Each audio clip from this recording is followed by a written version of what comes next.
Podem se assentar, meus irmãos. Graças a Deus, aleluia. Aleluia. Esse é o 9º dia, então, como nós já falamos, estamos aqui reunidos, vocês aqui no templo e as pessoas que nos acompanham, nessa campanha, também no nosso canal aí no YouTube, nessa live que fazemos durante todos esses dias. Meus parabéns a você que chegou até aqui, a você que está, pastor, eu perdi 2 dias, 3 dias, o Senhor sabe todas as coisas, que você consiga ir agora até o fim, até sexta-feira, o nosso 12º dia. Esteja firme e forte no Senhor, mantenha-se animado, motivado, porque às vezes nós desanimamos um pouco, mas o Senhor, Ele sabe o que vai acontecer lá no mês de setembro, que é o mês que nós vamos orar aqui hoje, lá no mês de outubro, o mês de amanhã. Então se mantenha firme aí em nome de Jesus. Quero ler com você Evangelho de Marcos, capítulo 4, a partir do verso 35. Marcos, capítulo 4, o verso 35. Vamos ler até o verso 41, ok? Naquele dia, ao anoitecer, disse ele aos seus discípulos: vamos para o outro lado.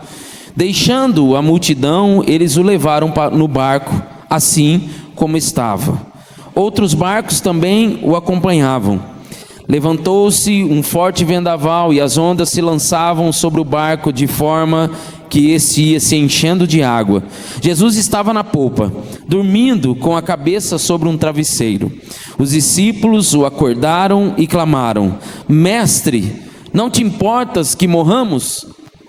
Ele se levantou, repreendeu o vento e disse ao mar: aquiete-se, acalme-se.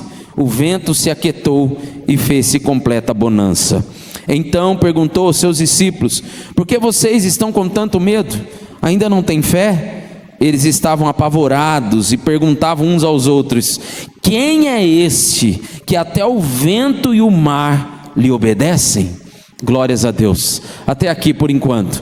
Importante aqui nós pegarmos o contexto.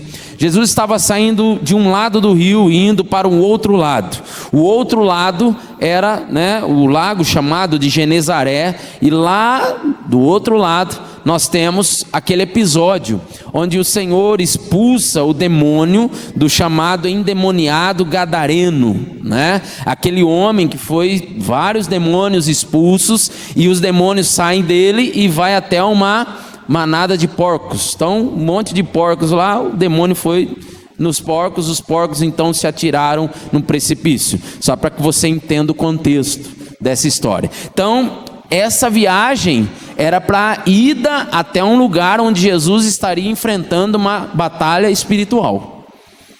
E a Bíblia fala que esse homem era tão endemoniado que não era só um, eram vários, uma legião de demônios estava sobre ele. E ele sofria convulsões, ele se automutilava, uma série de questões. E todo mundo sabia que esse homem perturbava já a região ali por conta do seu histórico de demônios dominando a sua vida. Então a viagem era especificamente, nesse caso, para isso. Jesus iria trazer a libertação para aquele homem, logo Jesus também traria uma bênção para aquela região, para aquela sociedade que sofria por causa dos demônios que estavam na vida desse homem.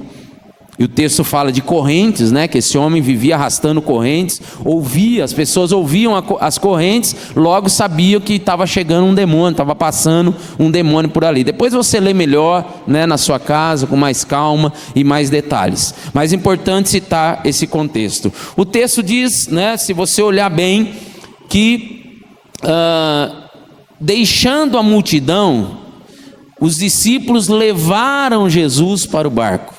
O texto diz: a hora que deixou a multidão, os discípulos: Jesus, vamos Jesus, vamos. Você imagina a multidão seguindo Jesus e um grupo de discípulos fazendo uma espécie de segurança ali, Jesus, nós precisamos ir para o barco, o barco vai sair, precisamos ir lá. Então os discípulos levam Jesus até o barco, encaminham Jesus. É óbvio, gente, você vai falar assim: mas Jesus não sabia o caminho? Sabia. Jesus não sabia o horário? Sabia. Jesus não sabia onde estava o barco? Sabia. Mas ao mesmo tempo que Jesus era Deus, Jesus também era homem. Importante dizer isso. Os discípulos levaram Jesus para o barco. o tema dessa nossa reflexão de hoje: escolha Jesus. Escolha Jesus para quê? Para colocá-lo. Escolha Jesus para estar em determinadas áreas da sua vida, se não em toda a sua vida. Escolha Jesus. Nós temos objetivos, como aquele barco tinha, e o detalhe, a Bíblia diz que outros barcos estavam acompanhando aquele barco. Os barcos tinham objetivo, o capitão do barco tinha um objetivo, mas meu irmão, minha irmã, sem Jesus, nenhum objetivo pode ser concretizado de maneira satisfatória, não tem jeito. Sem Jesus, parece que muitas vezes vai dar certo e não dá. Sem Jesus, a tempestade afunda o barco, vocês estão entendendo? Sem Jesus a coisa não vai. Todos temos compromissos. Olha, o capitão diz assim: eu tenho um compromisso de chegar com esse barco do outro lado, tal dia, tal hora. Mas sem Jesus, compromissos não podem ser cumpridos. Não tem jeito. E se forem cumpridos, não será do jeito que tinha sido planejado. Todos temos um caminho, mas sem Jesus a gente se perde. Você acha que vai por um caminho, mas sem Jesus vai acontecer qualquer coisa e vai fazer com que você se perca. Todos passamos por tempestades, mas sem Jesus ela nos afunda, ela nos derruba. Sem Jesus as tempestades causam enormes estragos em nossas vidas. Eu fico pensando, e já falei isso aqui, repito, em outro momento, meu irmão, minha irmã, nós temos um privilégio. Um dia a tempestade vai virar sobre as nossas vidas, como vem na vida de todo mundo, como acontece na vida de todo mundo. Mas sabe qual é a diferença de você, de mim, de nós todos que temos o Senhor? Nós temos aonde recorrer. Nós sabemos aonde buscar o refúgio. Nós sabemos aonde buscar a força, a direção. E agora você imagina uma pessoa que não tem Jesus na sua vida, ela vai buscar onde? Aonde ela vai? Você, nós sabemos que se você dobrar o teu joelho, ou melhor, mesmo sem dobrar o joelho, se estiver de pé, se estiver sentado, se estiver deitado e clamar ao Senhor, Ele vai te ouvir. E quem não tem isso? E aí? Quem não tem essa possibilidade? Você, nós temos esse privilégio. A pergunta que fica então é: quem nós escolhemos para entrar no nosso barco? Os discípulos falaram: Jesus, vamos. Pega Jesus e leva para o barco. Porque eu fico imaginando então um barco sem Jesus, né, gente? E o engraçado é que a Bíblia diz que o barco passou por uma tempestade, mas o barco não perdeu a direção. O barco chegou no objetivo. Passou pela tempestade, mas o barco não se perdeu. Agora você imagina uma tempestade que a Bíblia diz que o barco começou a afundar. Então essa tempestade não era qualquer tempestade. Essa tempestade podia girar o barco e achar, né? O capitão achar que estava na direção e não estava. Mas isso não aconteceu. Me perdoem aqui colocar uma coisa que a Bíblia não diz. Sou eu que estou dizendo, tá? Não é o que está escrito no texto, mas eu tenho certeza que esse barco não se perdeu porque Jesus estava lá dentro. Não é só porque Jesus acalmou a tempestade, não, é porque Jesus estava lá. A presença dele fez toda a diferença. No milagre, obviamente, da tempestade, mas o próprio Jesus diz: eu sou o caminho, a verdade e a vida. Como pode um barco se perder se o próprio caminho está dentro dele? Estão entendendo? A direção estava dentro do barco, o caminho estava dentro do barco. Então pode vir a tempestade, ele não vai se perder. A tribulação que a gente fala sempre, né? Um jargão evangeliquez aí, um jargão crentez, né? Eu estou sendo atribulado, estou na tribulação. A tribulação nada mais é do que ser jogado de um lado para o outro. É exatamente o que uma tempestade faz com um barco: joga ele de um lado para o outro, a ponto dele perder a direção. Mas quando o caminho está dentro do barco, pode vir tribulação, pode vir tempestade, pode vir o que for, o caminho está aqui dentro, nós não vamos nos perder. Quem é que eu estou trazendo para dentro do meu barco? Quem é que eu levo comigo para o meu barco. Presta atenção, quem é que você está colocando na sua vida agora? Vamos pensar diretamente, sendo bem claro, a minha vida é um barco, a sua vida é um barco. Se eu sou jogado de um lado para o outro, é como um barco é no meio de uma tempestade. Quem é que você está colocando dentro do teu barco? Assim como aquele capitão que um dia colocou um profeta dentro do seu barco. Olha que bênção, colocou um profeta dentro do barco. Que bênção, né? Mas o profeta estava desobedecendo a Deus. Foi a pior escolha que esse capitão fez, colocar Jonas dentro do seu barco. O que aconteceu? Que o barco foi afligido. Mas por que foi afligido? Porque tinha alguém ali que estava sem o caminho. O caminho não era esse. Aí o único jeito era tirar Jonas do barco para o barco poder seguir o seu caminho. Mas o detalhe é que antes de Jonas ser jogado para fora, aqueles homens já tinham tomado prejuízo. Tudo que tinha no barco foi jogado no mar, porque eles estavam tentando resolver, até que chegaram em Jonas. Você está entendendo? Tem horas que eu coloco coisas, pessoas na minha vida, no meu barco, que daqui a pouco eu começo a tomar prejuízo, eu começo a perder coisas, eu não sei de onde vem, e o Senhor está falando, está na hora de você me colocar no seu barco, e não ficar colocando determinadas situações e coisas, e pessoas no seu barco. A pior coisa que Abraão fez foi colocar Ló dentro do seu barco. Quando Abraão coloca Ló dentro da sua vida, chegou um momento que, se Abraão seguisse Ló, Abraão morreria junto com aquele monte de gente em Sodoma e Gomorra, porque foi para lá que Ló foi. Vocês estão entendendo, gente? Tem gente que morre abraçado com fulano, com fulana, mas não entende que o mais importante é ter Jesus no barco e não determinadas pessoas. Deixa eu falar uma coisa para você. Uma coisa é você ajudar alguém, outra coisa é você colocar essa pessoa dentro do teu barco. Vocês estão entendendo? O papel do cristão, o papel da igreja é ajudar, sempre será, mas não está escrito na Bíblia que você tem que colocar essa pessoa dentro do teu barco, até porque você tem esses exemplos que eu citei aqui. Jonas era um baita do homem de Deus, mas eu não queria Jonas no meu barco. Vocês estão entendendo? Se Jonas viesse para o meu barco ia sofrer prejuízo. Abraão era um pai da fé, chamado amigo de Deus, um baita do homem, um homem que, assim, sem palavras, a fé desse homem. Mas em determinado momento, não dava para você ter Abraão dentro do seu barco, não. Porque se Deus falou para ele sair da terra dele, da família dele, não era para mais ninguém estar com ele. Era ele e a sua família. Ele pega e leva Ló com ele. Então naquela situação não era bom ninguém ter Abraão dentro do seu barco. O que eu quero dizer para você é que por melhor que seja a pessoa, por mais bonita que ela seja, por mais de Deus que ela seja, estão entendendo? De Deus. Jonas era um homem de Deus, Abraão é um homem de Deus, viu? Por mais de Deus que ela seja, cuidado.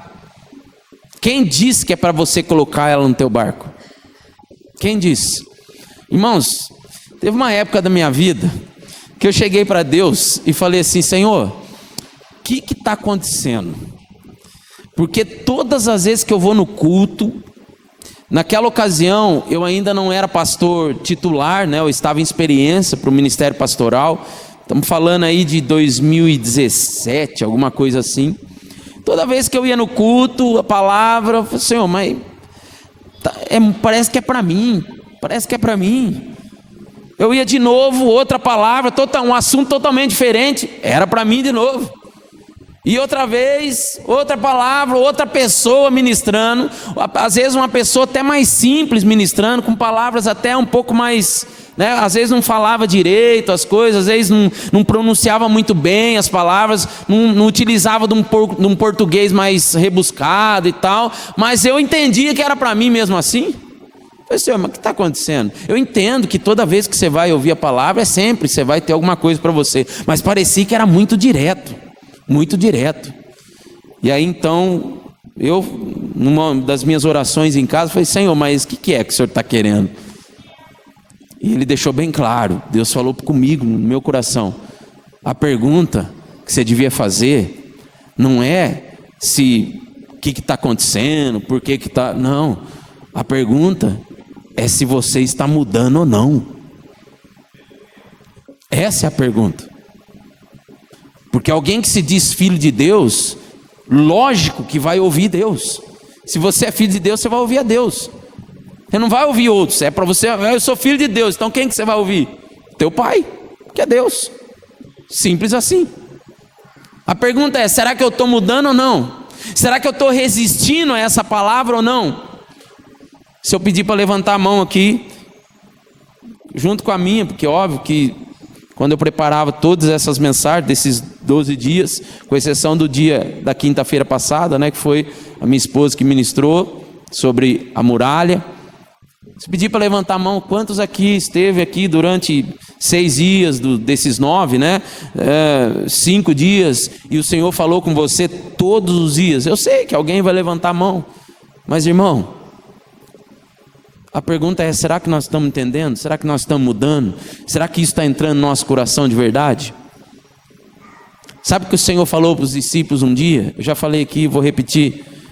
É o seguinte, eu vou embora, eu estou indo para o céu, vou deixar com vocês o Consolador. Agora vocês vão para a terra, curem os enfermos e expulsem os demônios. É isso que ele falou para os discípulos, esse é o nosso objetivo. Mas não tem como você fazer isso sem Jesus. Tem um monte de gente no teu barco. A pergunta é, Jesus está nele? Você trouxe A, B, C para a sua vida. A pergunta é, Jesus está nele? Quem escolhe Jesus para o seu barco não se perde, porque o caminho estará aí. Ele é o caminho. Ele é o caminho. Por mais estranho que pareça o caminho que você esteja seguindo, se Jesus está com você, você está no caminho certo.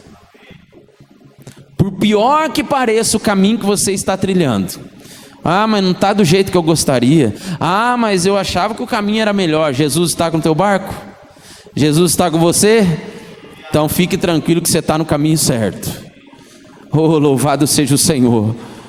O engraçado é que os discípulos chegam para Jesus e não falam assim, Jesus, acorda, olha o que está acontecendo. Não, eles já chegam peitando Jesus, né? O senhor não está se importando que a gente vai morrer? Não está se importando com a nossa situação, sempre pensando em si, né? Sempre pensando no seu problema, sua situação. Como se os outros, né, o barco inteiro não fosse se perder. Mas os discípulos estavam pensando neles, a situação deles. E Jesus então, ele praticamente nem dá bola, né? Jesus acorda, vento aquieta-se, mar acalme-se. Depois que resolveu tudo, ele olha para os discípulos e fala, vocês não são de nada mesmo, hein? Para não dizer outra coisa, né? Onde está a fé de vocês? Vocês estão caminhando comigo. Vocês sabem como funciona? Vocês sabem como funciona? E é o que o Senhor nos diz nessa noite. O que é que você tem levado com você?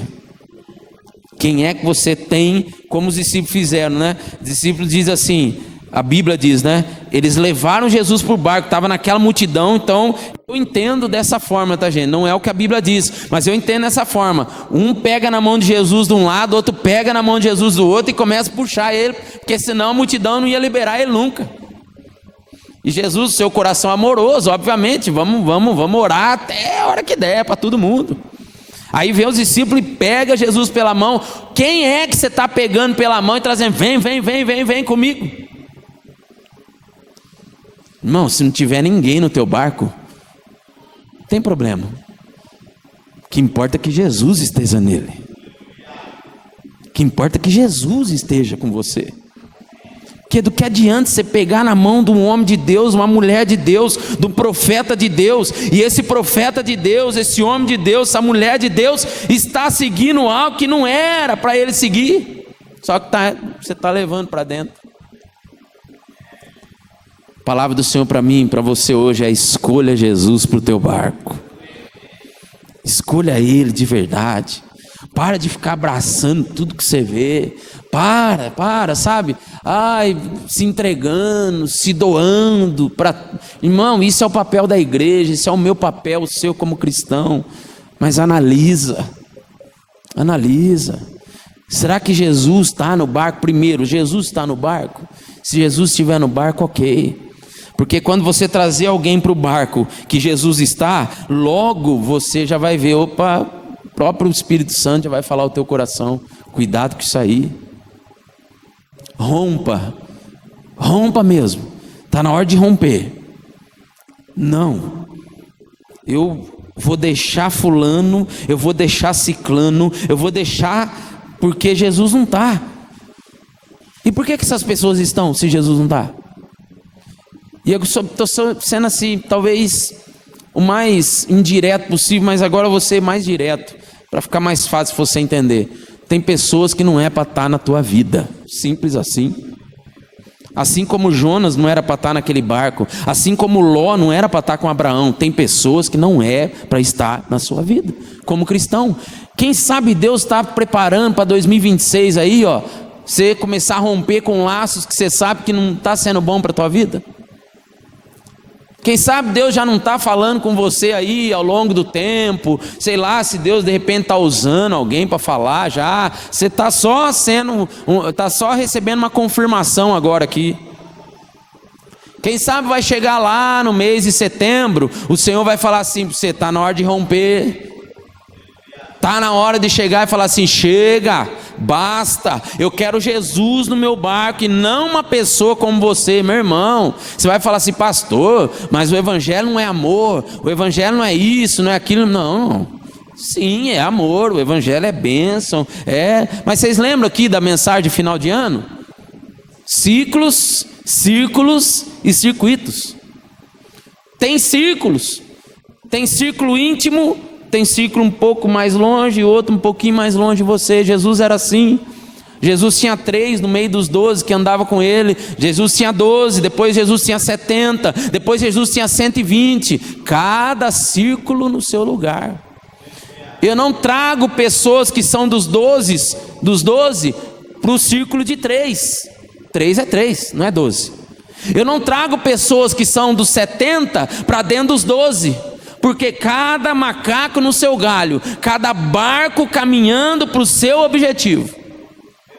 Simples assim. Ok? Tudo bem, gente? Fala para a pessoa que está perto do seu lado aí, você pegou aí ou não? Agora fala assim, doeu ou não doeu? Ouve a resposta dela agora. De verdade, doeu ou não doeu? Não é para disfarçar não, pergunta, doeu ou não doeu? Ouve a resposta aí. Se ela falar assim para você, doeu, você fala, parabéns, o Senhor é contigo. Agora, se falar que não doeu, você fala assim, para trás de mim, Satanás. Graças a Deus, meus queridos, graças a Deus. O Senhor é maravilhoso. Eu tenho que falar para vocês que quando eu estou preparando essas mensagens, eu falo, Senhor, você tem certeza mesmo, Pai? Porque tem coisa que dói mesmo. O Senhor tem certeza que é isso para hoje? Amém. Vamos buscar a confirmação do Senhor então, orando a Ele. Faça a sua oração aí, em nome de Jesus. Daqui a pouco estaremos então no momento de intercessão juntos para a glória do Senhor.